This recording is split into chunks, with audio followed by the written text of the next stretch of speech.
And before we jump into our panel, folks, I'm going to just do a quick recap of our last session. And this is something that we started doing, I want to say, again, a few months ago, just to get you caught up. It's certainly not a full, deep dive, but if you were curious, last month we invited Jessica Fletcher, who was the program director of outreach and partnerships here at CPE, to talk a little bit about the Futurity website. So this is a website that launched in February of 2025, connecting students and family members or adult learners, connecting Kentuckians to information about in-demand careers, job descriptions, wage information, and also educational programs that are available at Kentucky institutions. And so we had a great conversation with Jessica. We did some Q&A. We also closed out the afternoon last month talking about communication with transfer students, right? Where communication might sometimes go wrong or be differently interpreted, right? The responsibility of both the sender and the receiver to be intentional about what they're communicating, when to follow up, right? How to reach out for additional information or for additional clarity. And lastly, we went over some of the various phases, right, that are related to key timelines and milestones associated with transferring, both from the 2-year and also the 4-year perspective. So what we want to do today is carry through some of those themes from our last conversation. And the 3 guests we've invited to speak with you all about credit transfer and advising are Tara Frick, right, from the KCTCS Systems Head Office. We have Lisa Cox from EKU and our very own Sandra Kimberlane, who typically co-facilitates with me, but today she'll also be presenting. And Sandra's from ECTC. But you'll see the agenda outline here today. We've broken up our hour into shorter, kind of 15 to 20 minute presentations. And of course, we'll have time for Q&A both throughout if you want to engage in the chat or at the end of each kind of segment. All right. So that is our agenda for today. We'll close off in closing. I'll bring us back at around 2:55 or so. But I think what might work well is for Tara, Lisa, and Sandra, before you jump into your slides, if you want to do a brief intro about yourself, that would be great. And then when you are done your session, or your segment rather, you can kind of hand it off to the next speaker. Okay, and I will do my best to stay alongside you with the slides. Now, this is just a fun kind of minds-on activity. I wanted to poll the group, and you can feel free to reflect or put this in the chat, right? How you feel about credit transfer and advising. Like I said, it's a very broad topic. I think some of these pictures maybe bring up feelings of anxiety or frustration, while others, you may feel very confident in this area. You might feel like a subject matter expertise, as I'm sure many of you are. So take a moment to reflect on where you think you currently stand. You can put a number in the chat, or maybe even from the perspective of the students you work with, how you think they might be approaching the topic of transfer when they come to you in an advising office, or they come to you because you have your door open. And maybe we'll check in again at the end of our session today on how you're feeling with some additional insights from our panelists. All right. Okay, so up first we have Tara Frick, and Tara serves as the Director of Curriculum Alignment and Credit Mobility. But Tara, you're welcome to say a little bit more about what you do, and I'll hand it over to you. Okay, thank you, Stephanie. I'm Tara Frick from the KCTCS office in Versailles, formerly faculty at West Kentucky Community and Technical College. I split my responsibilities here at the system office between working with faculty curriculum committees on curriculum design and development and transfer, and that really actually complements each other because I work so closely with the faculty. It works well in developing transfer pathways with partners. And I kind of fluctuate between 1 and 2 of those images. Some days it feels like 1, other days it's like, oh, let's figure this out too. You can go to the next slide.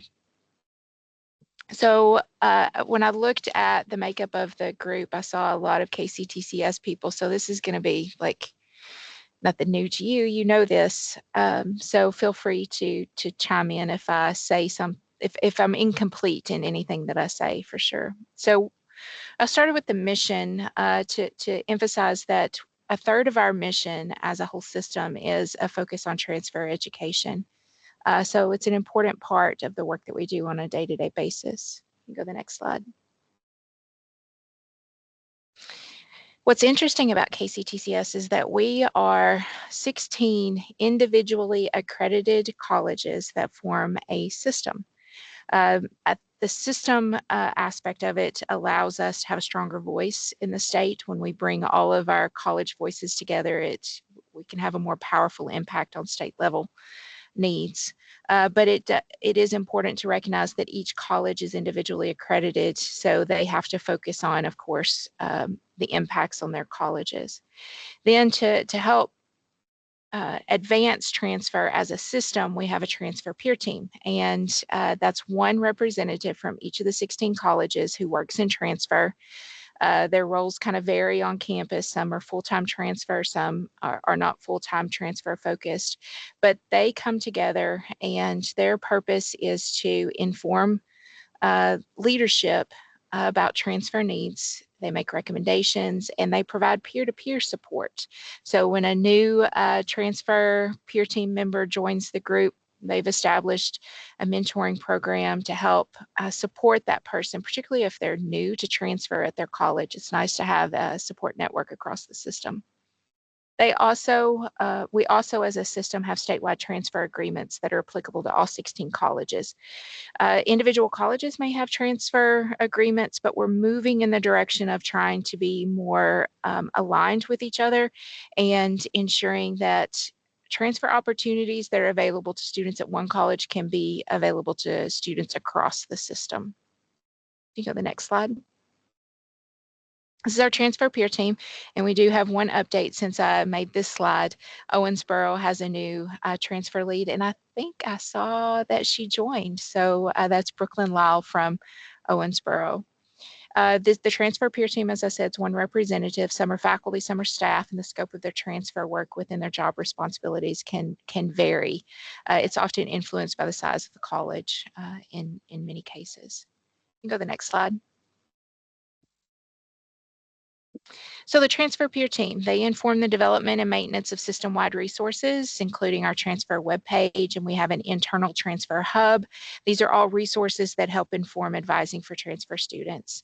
They also inform the development of initiatives to advance transfer, and one of the most recent developments is a new process for better tracking transfer students in our system.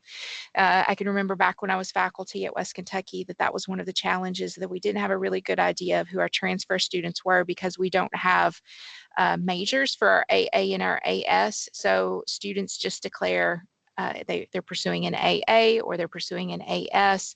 So we can assume they're going to transfer, but we don't know where or what. So this new process that we're in the midst of developing will help us better understand who our transfer students are.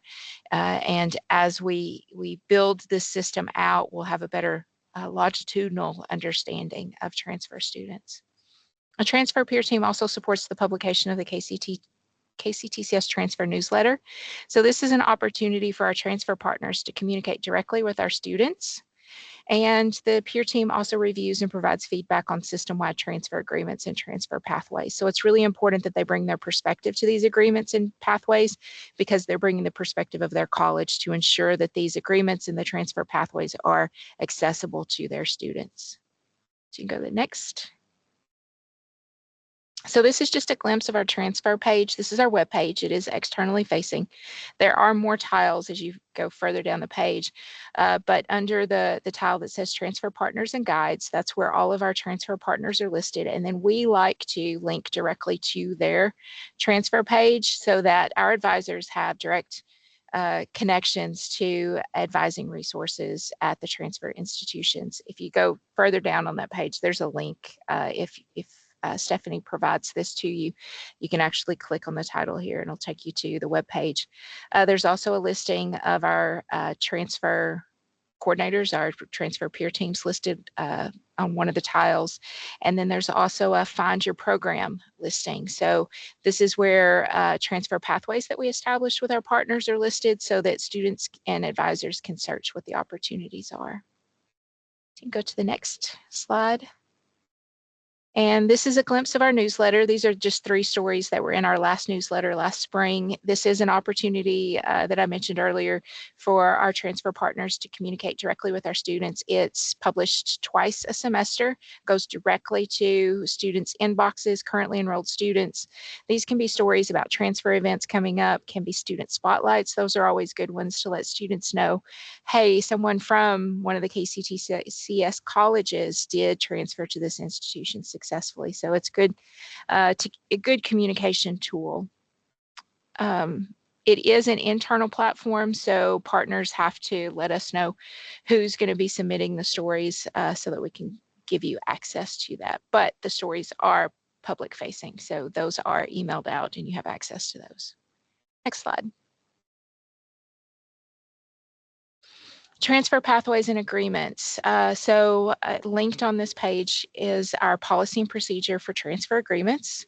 We like to have a general transfer agreement in place, and it's kind of an umbrella agreement that kind of overarching transfer pathways. So we can establish the agreement and then we can work on the transfer pathways, and those are essentially the maps that advisors and students can use to know what courses to take to seamlessly transfer to that institution. We are asking now all of our partners to agree to reverse transfer through the National Student Clearinghouse. We recognize that sometimes our students need to transfer before they finish the AA or the AS. So we ask for that. Of course, it's through the National Student Clearinghouse to make that a smoother process on our end and the partners' end as well. Transfer pathways, we have a template for that just to help with consistency. We run that through an internal review process, and our transfer peer team gives feedback to ensure, like I said earlier, that the pathways are accessible across the system.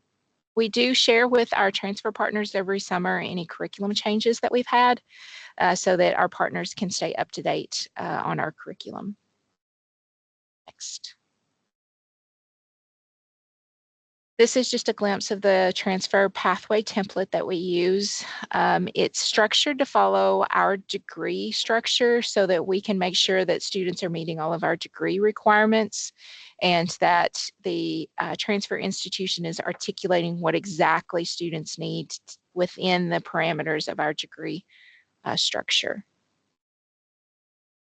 You can go to the next. Also, the transfer peer team plans local college transfer fairs, and they coordinate scheduling to support the transfer. What they do is they coordinate their efforts because they recognize that our transfer partners want to visit all of our colleges. So they try to coordinate to ensure that they don't schedule fairs on the same days so that that gives partners travel time to go to the different institutions. They're working harder to try to coordinate like fairs on the western end of the state, fairs in the central part of the state and the eastern part. They're trying, keeping in mind the partners' needs as well. They work individually also with transfer partners to host visits and develop unique opportunities at the college level. So developing relationships with those transfer coordinators at the colleges is really valuable for our partners. You can go to the next slide. The next one, this is the schedule. We put together a schedule of the transfer events each semester, and then we share this with our partners as well so that they can schedule their semesters. We also have started adding fall break and spring break dates so that partners know when students will not be on campus. You go to the next slide. And lastly, I guess if any of the transfer peer team members want to chime in on anything that I might have left out, feel free to. Otherwise, what questions do you have about KCTCS and transfer? And for those of you who are partners, what would you like to see from KCTCS to better support transfer?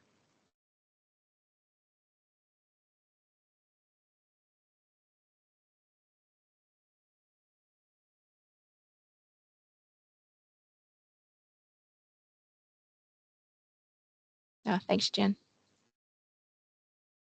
Yeah, UK is always the first ones to ask, where's your schedule for events? I'm getting it, Jen. I'm trying.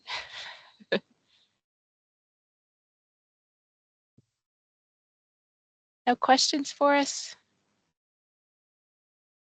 No, but just another comment. Thank you. I think that KCTCS, WKU, and EKU do the very best on these transcripts of putting Kentucky GETA for our admissions officers to enter so that we can acknowledge that for students.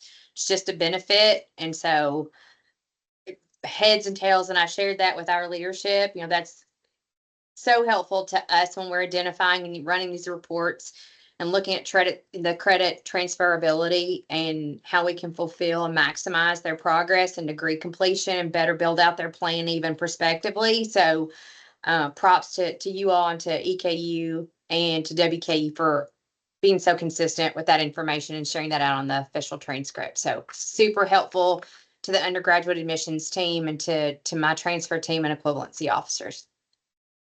I'll pass that on to our system registrar. Thank you.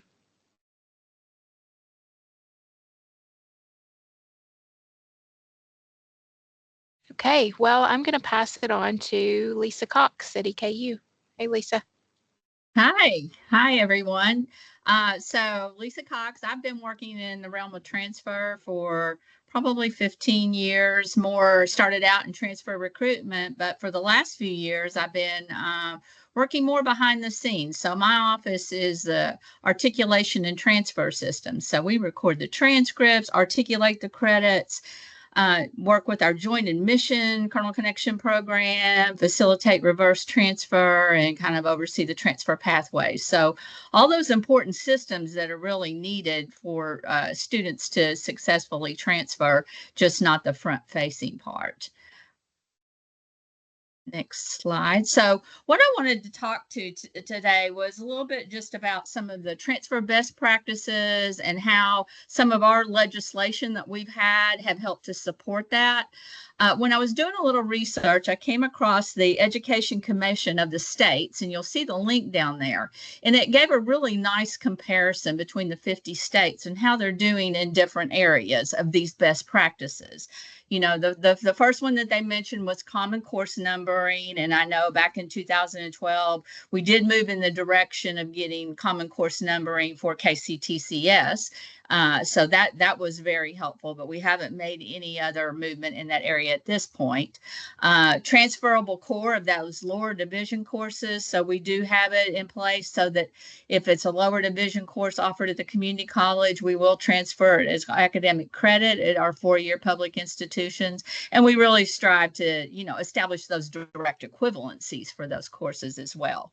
The statewide guaranteed transfer of an associate's degree, just guaranteeing that if a student has an AA or an AS, that they're going to have met all general education requirements. It was very helpful to get that in place. And that's a lot of where those gen ed certifications that Jim was just mentioning come in, having those categories and those full certifications very easy to find on a transcript is super important.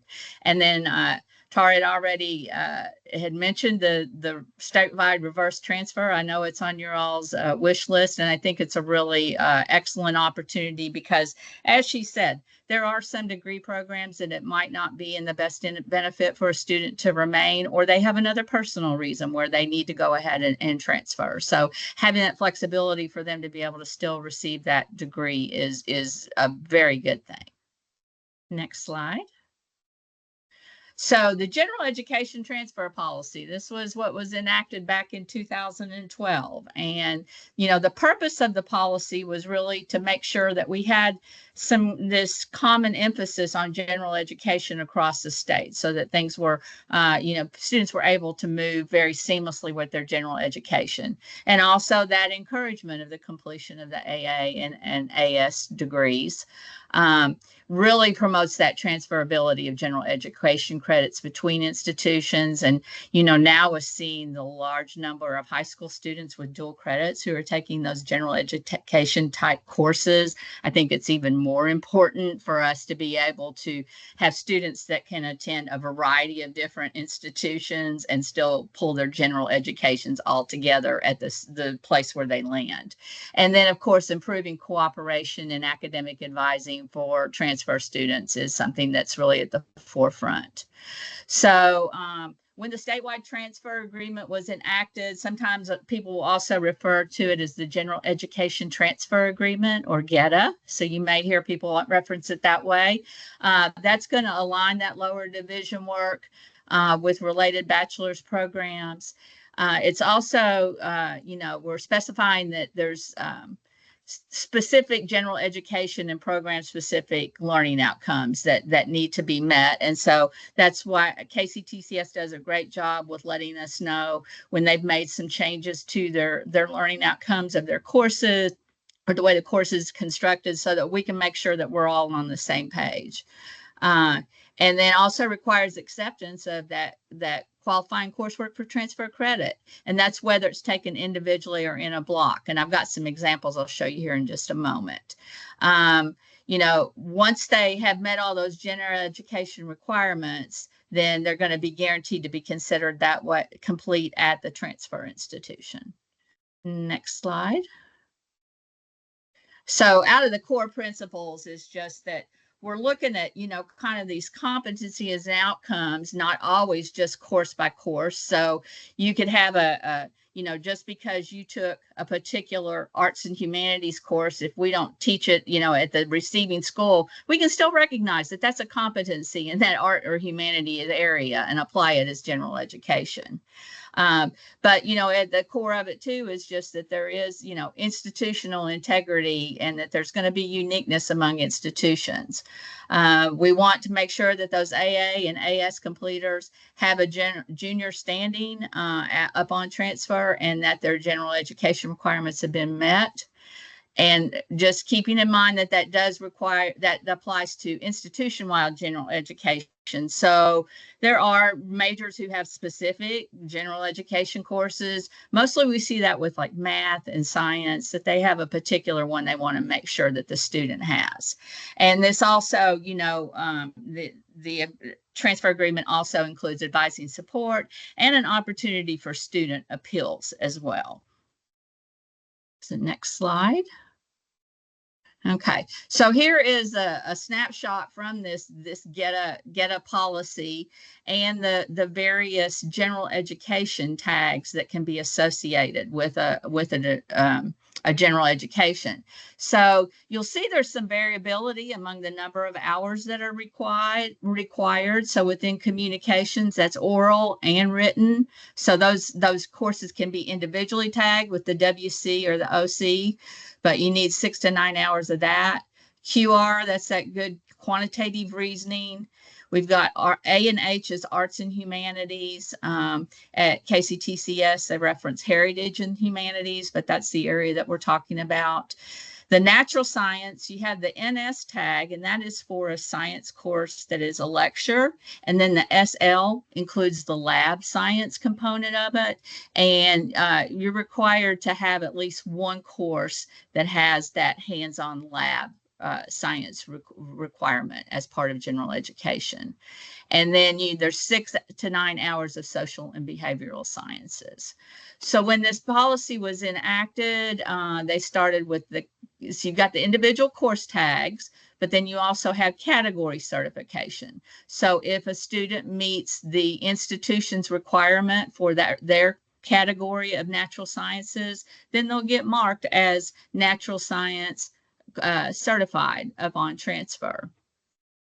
If they hit all 5 of these categories at the sending school, then they're going to be marked as course certified. In some instances, that also makes the student completely gen ed certified. And so the the core would be marked if you have the 5 and say, for example, your institution has an additional gen ed category that perhaps isn't part of the that 5 core, that could still be an additional requirement.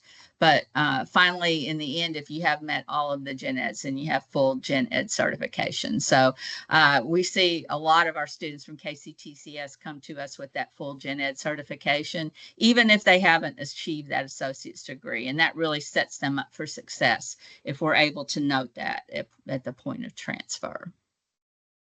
Okay. So here's just a little snapshot of what those can look like from the KCTCS transcript. You find them at the end, and you can see we've got the, these would be the category certifications that a student had, and then specifically which courses counted under those different areas. So you can kind of drill down to see where they're at with those various courses. And then over here on this other side is actually a student who graduated with an Associate of Arts. So they just note the full gen ed certification instead of those categories, but they still have the courses listed underneath there in those different areas so that you can see which courses were used to fulfill the general education. Okay, so with transcript exchange, that can be, you know, that's can be a sticking point for students trying to make sure that they understand what they need to send for admission. They're going to need to send transcripts from each school attended. So those dual credit students, sometimes they struggle with that. The transcripts are going to need to be, you know, issued directly from the institution through a secure server. We sometimes still see them in a sealed envelope. That doesn't seem to happen quite as much anymore, but generally it looks like here in the state, my experience is that it's mostly the National Student Clearinghouse for sending college transcripts. But outside of Kentucky, then there are other, I see institutions who use Parchment instead.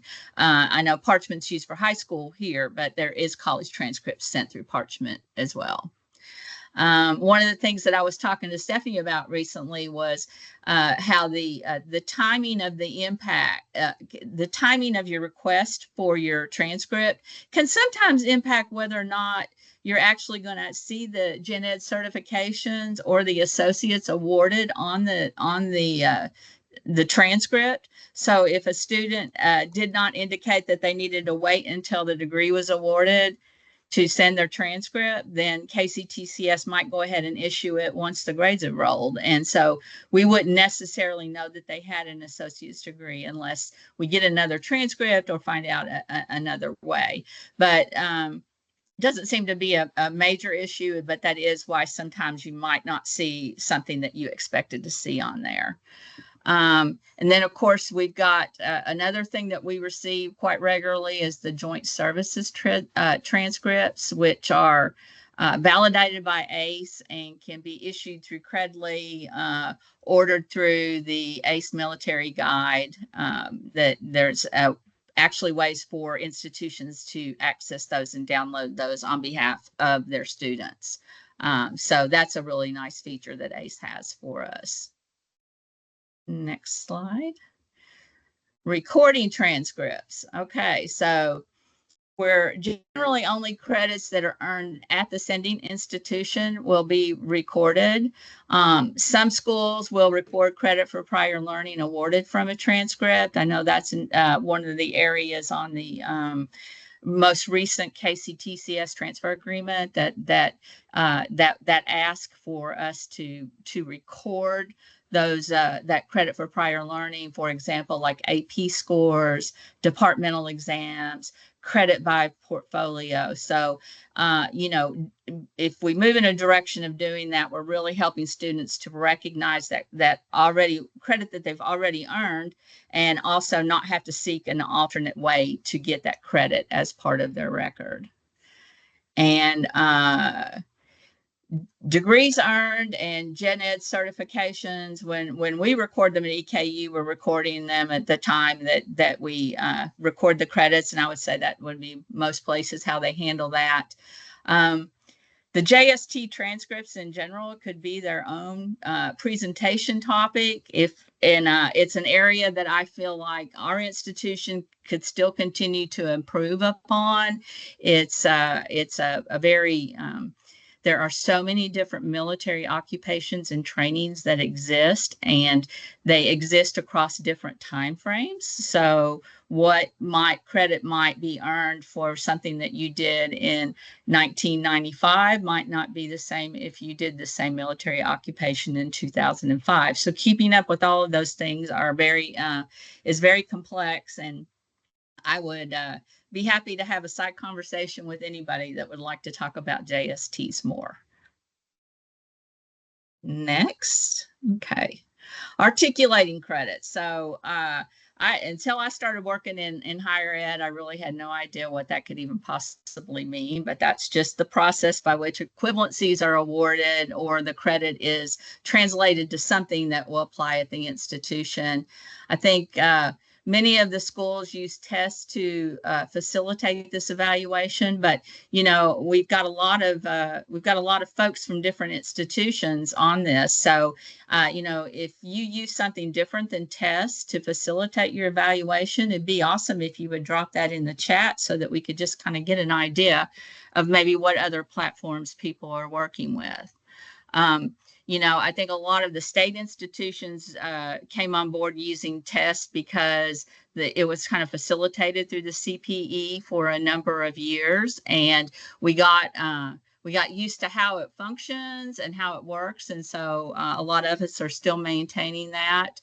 I think that I'm not sure, Jim, what you all are doing at UK. I know you've got some more homegrown solutions that you're using with some things related to transfer.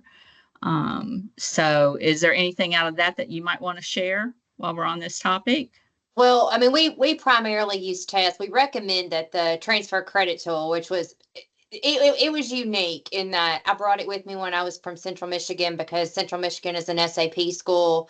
We wanted something to kind of build something similar to a degree audit that mirrored what students could use as UK students if they're up transferring or if they're dual credit. It's especially helpful for in-state because it pulls from SAP. It does not talk to TESS, which is a blessing and a curse. Mm-hmm. But it was something for students who are inevitably, we all know students are up at 2 a.m. in the morning and they're wanting to check, and they don't always know how TESS functions. So right. That was for them to go in there and to generate their degree progress, degree audit. And if they drill down far enough, they can even look at their UK core minor requirements, major requirements, degree requirements. It is not a tell-all, and it's not, just like tests. It's not always accurate. You have some inaccuracies even in tests, but it's been helpful. But I would love for us to have an IT team that could go to degree audit and a what if report 2.0, 3.0 to integrate some more so it's less static. But yeah. TESS is still more reliable because those get updated the minute that we have an evaluation update or anything that's signaled by the student for that provokes an evaluation or request for a reevaluation. So yeah. Degree audit, love it, but it's not as advanced as I would like to get it to, and we just don't have the personnel to get it to the 2.0, 3.0 that I'd like for it to get to. But thanks for bringing that up. Oh yeah, absolutely. I mean, I think that many of us would love to have that type of tool, and when you look at it like from a vendor that might be able to provide it, the cost is just extremely prohibitive. And those kinds of things also can take a lot of time just to get set up. And so when you're a lean, mean team already, it's a little challenging to take time away to try to bring on board a new platform. But students being able to have that ability to plug in their credits and see, how would that actually apply to the degree program I'm interested in? That's a very valuable thing for students to have. And please, I'm sorry, I don't mean to interrupt, but I just wanted to also, SAP is our database. So it's different from SAP, which is satisfactory academic progress. So some of you all use Ellucian. I know KCTCS uses PeopleSoft. UK is an SAP school, which is a type of database out of Germany. There are SAP certifications, green belt, black belt, white belt. There's all these different belts. And so there are very few schools across the nation that actually use it. Central Michigan was one of them. And we trained students to be SAP accredited, SAP certifications. And so when I came to UK, I'm like, what? UK doesn't use Banner? I was kind of mind blown. But because I had already helped pilot the program at Central Michigan, it allowed me to pilot the degree audit. So it's a different SAP than SAP. And it often gets, we're also big on our alphabet soup. So it's a different type from so I just wanted to clarify that. So sorry, Lisa. No, that's fine. That's very helpful. I appreciate your input for sure. And I think that what I've found with using TESS is that it seems to be very easy to onboard new faculty to utilize the system. And then, it's got a really great workflow that goes along with it. When we send the courses out for review, sometimes the department, often the department will award a direct equivalent. In some cases, they might say, well, we don't have a direct equivalent, but we think that it really is an occupational safety class. So we'll go ahead and give it that prefix. Or finally, they may just give it a generic elective. There's certain courses that get transferred in that we really don't have a similar discipline. And so we'll give it a general elective. But in the end, if a faculty reviews a particular course and say it's not from Kentucky and one of the state schools, and they see that it looks like, well, we don't really teach this government class, but we feel like it fulfills the intent of a general education, they can request to have it noted as that for students. And so, of course, once those equivalencies are established, we put those in the student information system, and they can be viewed via TESS. I think it's nice that when students are shopping around, if multiple schools are using TESS, then they have the ability to use a platform that they're familiar with, but to look at different schools and their equivalencies. Okay. Lisa, would you Yes. say that TESS is student friendly? This was a question that, I've asked before as well. And I'm thinking about, you mentioned just briefly the appeals process, and that's part of the get a policy as well, right? Is that institutions have, I think, publicly available, right, a way for students to identify how they can appeal a credit that they thought might transfer but didn't, or not exactly in the way that they thought. So I was just curious in bringing that student perspective to our conversations today, whether we feel like TESS is student friendly or if there are alternatives. I know we talked about sometimes new initiatives being cost prohibitive, but I'm always keeping my eyes and ears open to additional grant funding opportunities here at CPE.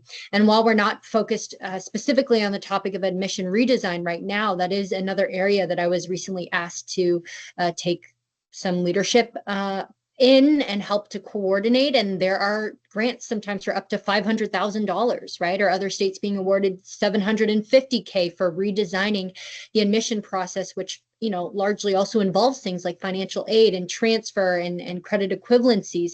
So, I've talked here at length at CPE about, whether us as a community, there's 24 of us on this call right now, but for some of our colleagues who aren't joining us today, right, whether it's worthwhile conducting a environmental scan on what platforms we are using, whether that's working for folks or not, because sometimes I don't think it's enough to assume and say, well, universities are using TESS, so it must be working for them, right? Maybe that's just what was best practice when we first started using it over a decade ago, right? Maybe there are other opportunities, and maybe not, right? So we don't need to reinvent the wheel if it's working for folks. But sometimes a part of me also wants to make space, right, for opportunities to, especially if there are, again, grants that are out there. We just need to find that collective voice, right, and the will building amongst our group to advocate for it and say, you know what, this is something we really need, and make sure there's a sustainable plan in place so it's not a 2-year golden age and then everybody has to start paying for it themselves. Right? So no, And you make that's a very good question. I can't say that it's super student friendly. I know that my office, fields a lot of questions for students. I think that from the, the facilitation of the actual review of the courses, and the fact that once there is an equivalency established, it can be searchable, is very good. Beyond that, though, I mean, students do get confused sometimes. I don't know about other institutions, but we have instances where, for example, a student might take a course, they take a lecture and a lab, and so the courses have to be merged together and for an equivalency to be established. So it's very confusing for a student if they only took the lecture and didn't bring in the lab, is why isn't this counting? And it's because you missed part of the student learning outcomes as we see it for our course. So one of the things that we did start doing more recently is once we record the credits, we send the student an email, and within the email, we also explain the difference between a course that's we call it an N course, it's not evaluated yet, versus an X course, which is a course that has been sent out for review and we don't have an equivalent. So at least trying to help them understand that, oh, okay, well, I've still got some N courses. So that just means those classes need to still be reviewed. And, so I think that those communication touch points as the students working through the admission funnel are very helpful for them to understand their next steps. I think one of the other problems with the TES with tests is the reciprocity. And if a student looks at UK's, okay, so what is the equivalent course? That doesn't mean it works back if it transfers back to EKU, or this is how KCTCS is going to transfer it back. So helping them to understand, you have to go to KCTCS and see how they equate it. It's not this is the end all be all, how it's going to go back and forth, especially if they're doing a reverse transfer from one institution to another. So we talk this language and this verbiage and this lingo every day, and hit this button and this drop box and go here and go there. Whose website? What are we talking about? How is this going to come back? Well, we really have to. So it's not as user friendly. So that was why we thought that our degree audit tool would be helpful to go in and kind of see progress. But we don't have everything built in there. We certainly don't have anything as much out of state. So yeah, there's a degree of difficulty for students who don't look at this as often and tread within the waters as often as we do. Totally agree. Okay, so I've just put some pitfalls out here that folks might have. Once again, thinking about with our friends here from the private institutions, kind of curious to think about what you all might be doing with these Gen Ed certifications, if you're making note of them and honoring them at your institutions. Then also, looking at those nuances of, okay, well, you're Gen Ed certified, but we have a graduation requirement of you taking this.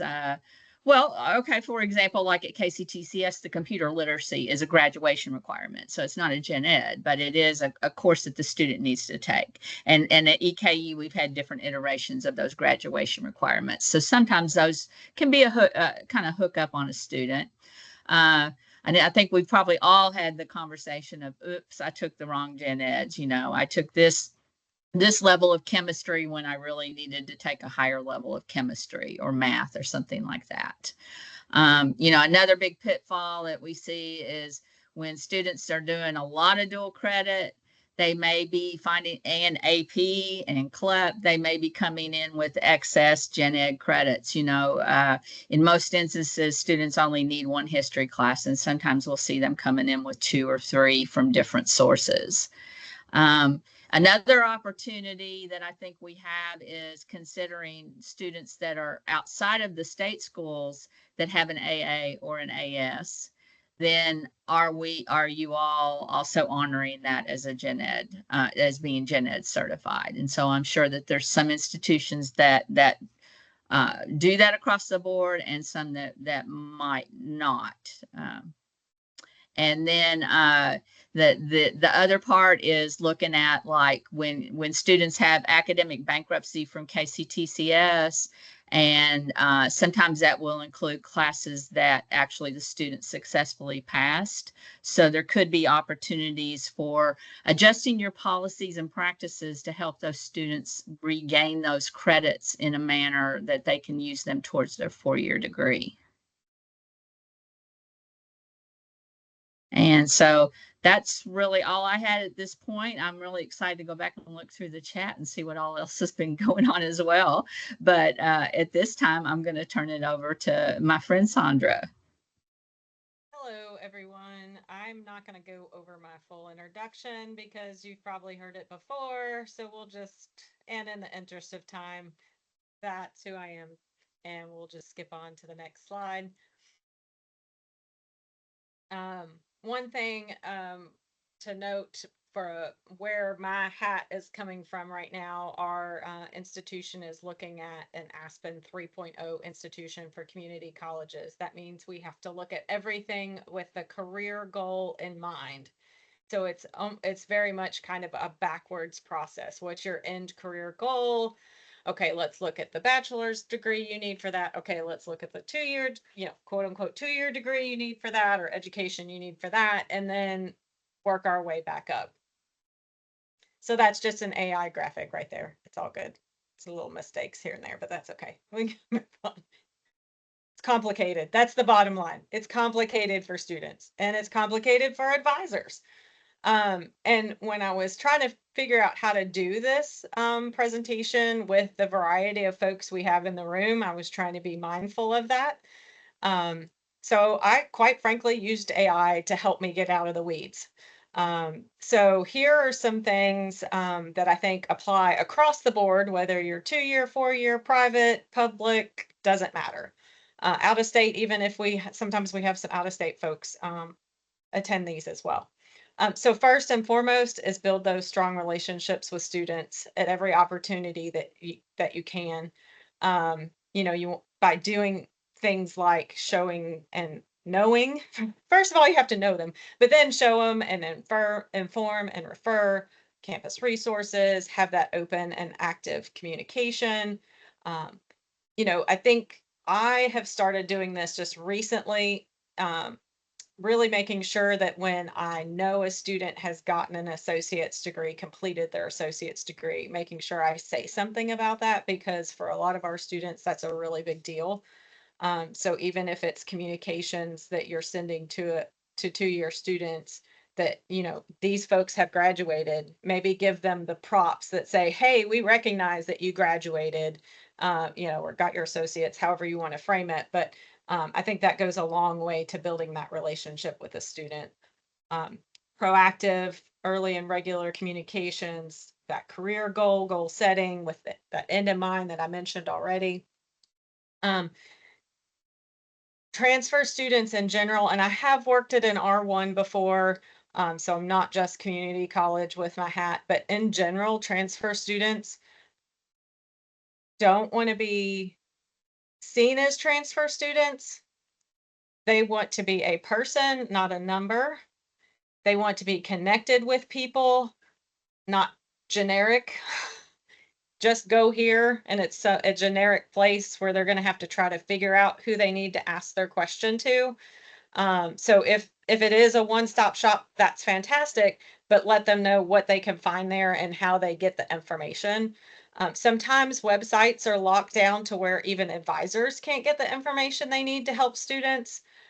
So in that case, if you're happen to be one of those institutions where the website is locked down, you have to like input information to get anything back.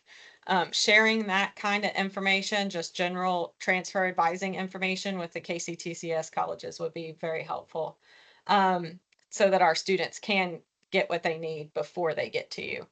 And then consistent and timely support. So along the way. Okay. So we've talked some already about this, so I'm just going to briefly go over it. The foundation for transfer advising.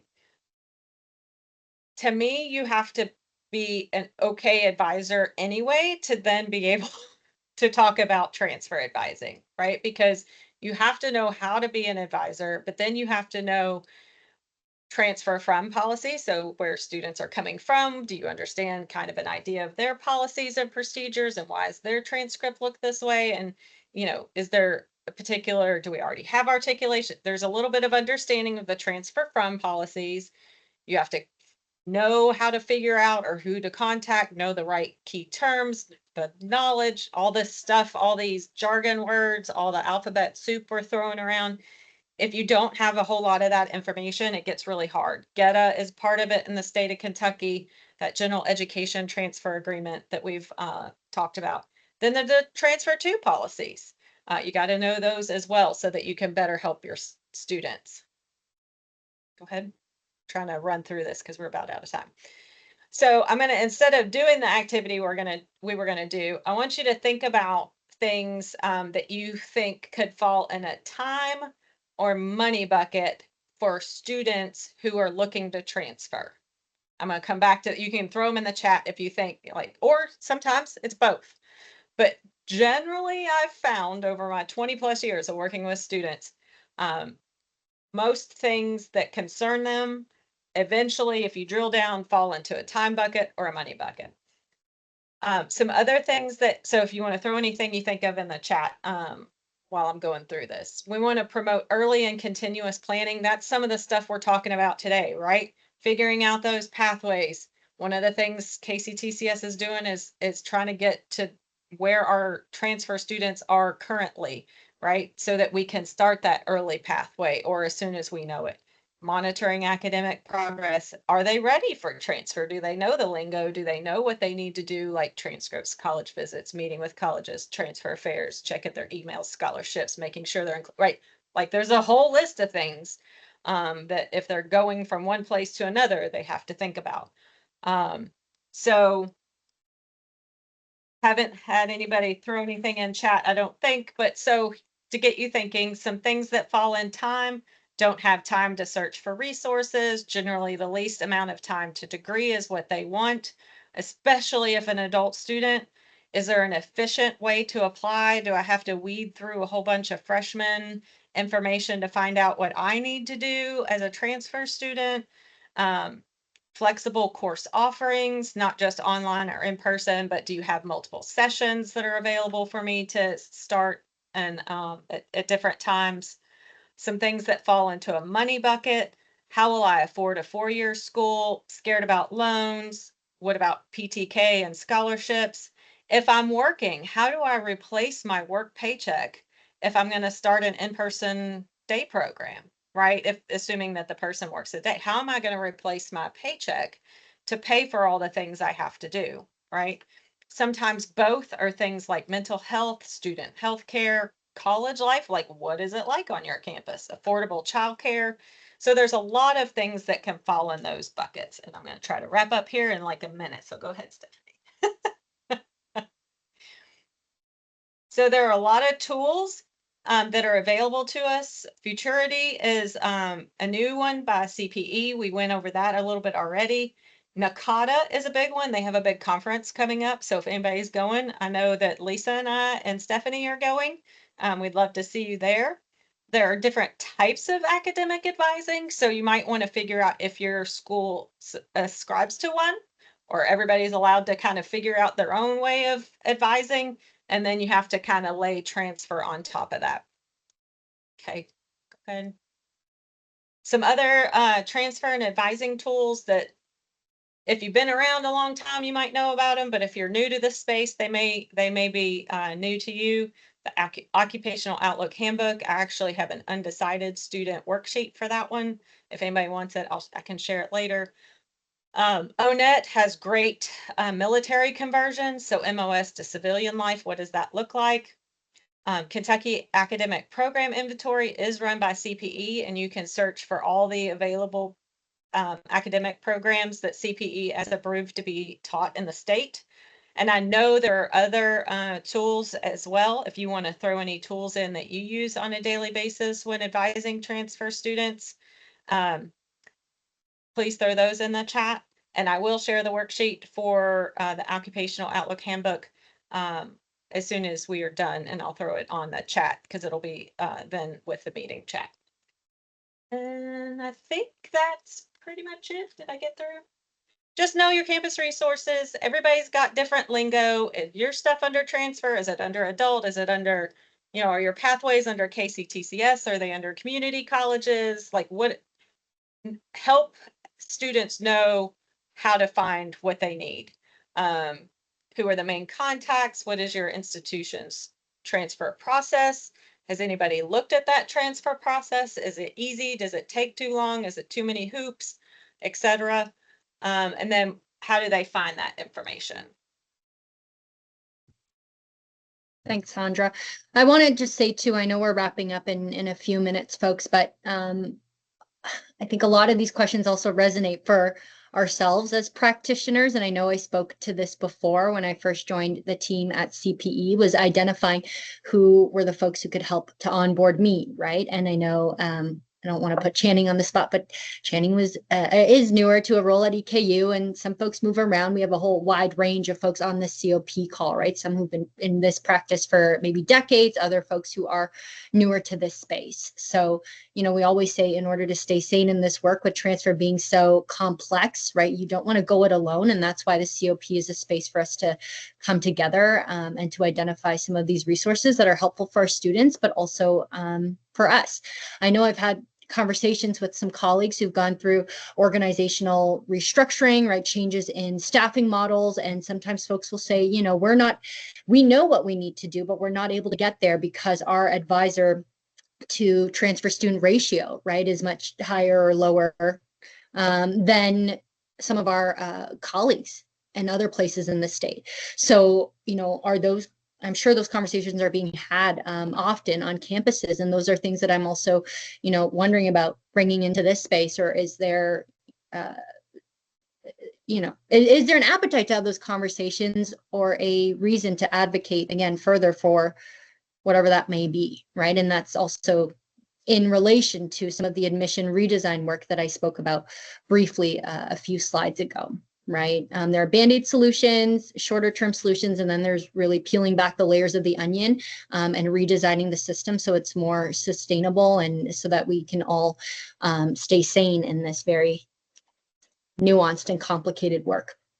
The takeaway quote I have to share at the end of our session today, right? And I don't think this only applies to academic advisors. So please think of yourself if you are on this call as well. But these, we really are here to mediate some of that dissonance between what students expect from the educational environment, maybe as it's marketed, right, to them by us, or maybe shared by friends and family, and then what they actually experience, right, in reality. I don't think dissonance is the end of the world, and it's coming from somebody who struggles with it sometimes in the workplace, right? A difference between what you see or what you believe and what happens in practice. But it certainly helps when students know, or even as a practitioner or as an administrator, that there is a support system around you, and that while you're doing the best to upskill and learn more about what's expected of you, that the people in your support system are doing the same, right? Either through a COP or additional professional development. So that's another takeaway for us today. In terms of our next steps, we do have a updated feedback form that I would like to invite everybody to fill in, and I will just drop the link in the chat. Here at the Collaborative, we have endeavored to kind of take a much closer look at what we're doing, why we're doing what we're doing, and whether there's value added, right? And sometimes the answer may be no. So if you joined us last month, you would have heard me talk about how we're bringing back some of the key themes from our evaluation, specifically for the COP later in November. And we invite you to share some of the comments and feedback. We might pull a few quotes, but it'll always be anonymous. I'll go and double check before doing so. But yeah, we'd love to hear if you have other topics in mind that you would like to discuss. As you know, the senior fellows and myself always stay on after our session ends at 3 p.m. in case you have additional questions. I should stop recording as well, right? We do that, so hopefully you feel more welcome to come forward. Next month, we will be inviting Beth Ann Collins to talk about NICS and the work of continuous improvement. Some people are familiar with that work, some not.